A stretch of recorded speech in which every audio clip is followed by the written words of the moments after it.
بەنای خی گەورە بەڕێزان مامۆستایانی وانەبێژ ئێمە ئەمڕۆ وەکو دەستەی مامۆستایانی وانەبێژ لە هەرێمی کوردستان لە هەولێری پایتەخت ئەمڕۆ ڕێکەوتی 2021 کۆبوونەوەی خۆمان ئەنجامدا لەم کۆبوونەوەیدا لەسەر یەک خاڵ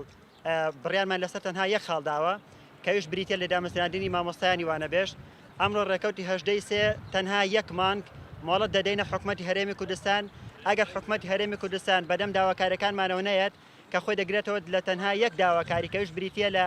دامەزراندنی مامۆستایانی وانەبێژ بە هەمیشەیی بەبێ جیاوازی ئەوە ئێمە بڕیاری خێمە هەڵدان هەڵ دەدەین لە بەردەم بینە حکوومەتی هەرێمی کوردستاندا دواتر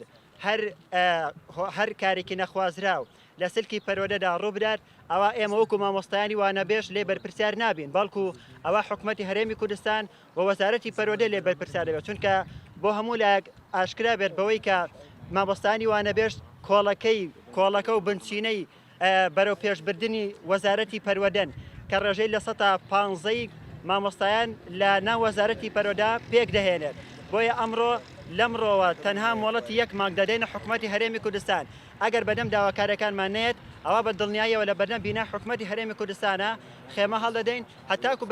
هەتاکو داواکارەکانمان جەبەجێ دەبێت دەستان خۆش بە و هیوای ئەمڕۆ 2021 مۆڵەتی یەک مانگ دەدەین بە حکوومەتی هەرێمی کوردستان هەتاوەکو 2021 دوای ئەوە ئێمە بڕیاری خۆمان دەدەین کە بریتە لە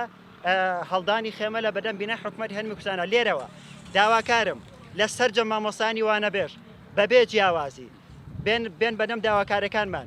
هەمیشە وتومانەوە ئەیڵێنەوە تۆی مامۆستای وانەبێژ دەبێت داوای مافی خۆت بکەیت نزیکەی 14 ساڵە مامۆستای وانەبێژێ بەڵام حکوومەتی هەرێمی کوردستان تاوەکو ئێستا بەدەم داواکارەکانمان ناتوە سکامان وایە لە مامۆستانی وانەبێژ بەبێ جیاوازی بێنە سەر شەقام لە ڕێکەوتی 2021 کە ئاخرین مۆڵەتە کە دامانە بە حکوومەتی هەرێمی کوردستان ئەگەر نێت ئەوە ئێمە خێمە هەڵدەدەین داوامان وایە لە مامۆستانی وانەبێژ سەرجەم چین و توێژە جیاوازەکان سەرجەم چالاکوان و ڕێکخراو مەدەنیەکان پاڵپشتمان بن هاوکارمان بن لە سەرخستنی کەرتی پەروەدا کە داواکارەکانمان بریتە لە چاکسازی بۆ حکوومەتی هەرێمی کوردستانە کە بریتە لەوەی لە بری هەر دڕکێک گوڵک بڕوێنە لە بری هەر بن دیوار و دووموچە و سێموچەیەک مامۆستایەکی وانەبێژی خەمخۆری دڵسۆز دابمەزرێنە بۆ ئەوەی کەرتی پەروەدە زیاتر بەرەو پێشەوە بچێت لە هەرێمی کوردستانە نزیکە 7500 مامۆستای وانەبێژ بوونی هەیە و مامۆستای وانەبێژمان تێدا لە 1 ساڵ هەتاکو 14 ساڵ مامۆستای محازرمان هەیە واتە لە 1 ساڵ و تاکو 14 ساڵ تێدا مامۆستای 14 ساڵە محازرە 8مان 1 ساڵ محازرە بە تاکید ئەگەر مامۆستایانی محازر لە ناو پەروەدا بایکۆت بکەن یاخود بێنە دەرەوە لە هۆڵەکانی خوێنن بە دڵنیاییەوە پەلوپۆی پەروەدە دەشکێت وەکو ئاماژەم فێرە لە سەرتا قسەکانیشمان بریتە لەوەی کە